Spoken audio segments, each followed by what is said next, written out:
Our climate is changing.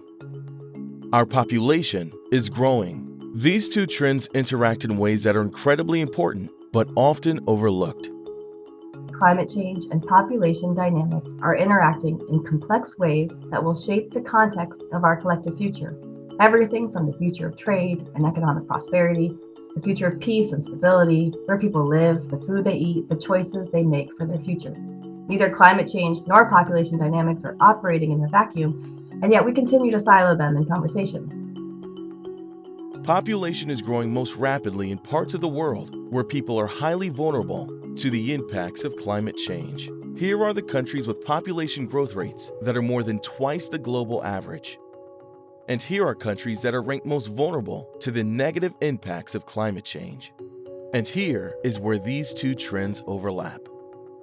As it so happens, many of the communities and nations that are not covered by these early warning systems are also parts of the world that are experiencing rapid population growth, making those communities and nations more vulnerable now and in the future. This is a significant incidence of injustice for communities and nations that have contributed the least to the problem of climate change are expected to suffer some of the worst consequences of climate change now and even more so in the future. We can and should be doing more to respond to these challenges in ways that build people's resilience in the near term and create conditions for greater sustainability and human well-being over time. Providing greater support to climate change responses that center opportunities, services, and rights for women and girls is one promising approach. We developed a very simple set of interventions. We are not specialists, but we developed training on gender rights for rural women and for young girls so that they can voice their demands for environmental protection and for their own health. We also developed a network of rural clinics for women that basically provide sexual and reproductive health, including family planning, so that these young women and these young girls can choose freely how many kids they want to have, how big they wanted their families to be. We also developed a scholarship program that gives a very small amount of money so that young girls are not given into forced marriages at very early ages, 12, 13, 14, so that they can finish their high school education, so that they can become nurses, that they can become teachers, and they can realize their dreams.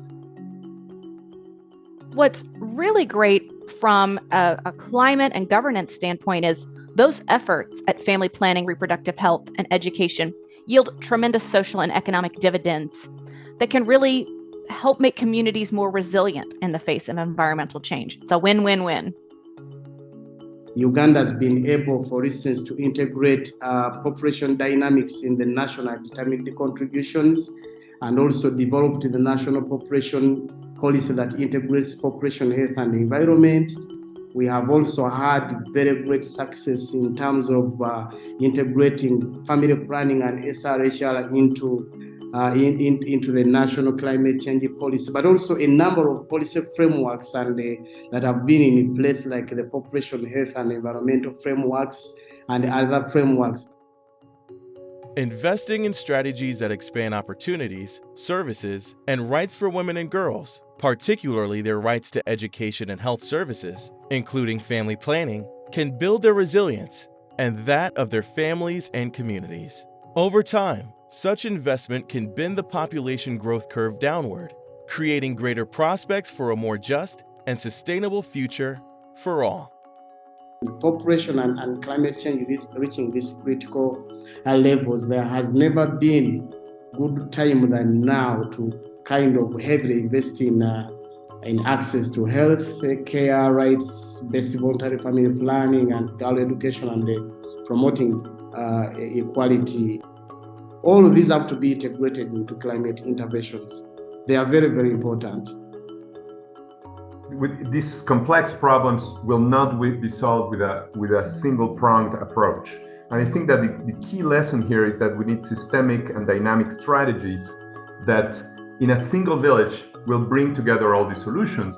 Around the world, there are people and organizations and governments that are doing remarkable, innovative, effective work to help women, girls, and other marginalized communities better claim their rights and achieve greater opportunity in their lives. This work needs more of our support. The Day of 8 Billion tells us that this is the kind of effort we need to be scaling up all around the world so that we can achieve greater health and well-being for people and the planet beyond 8 billion.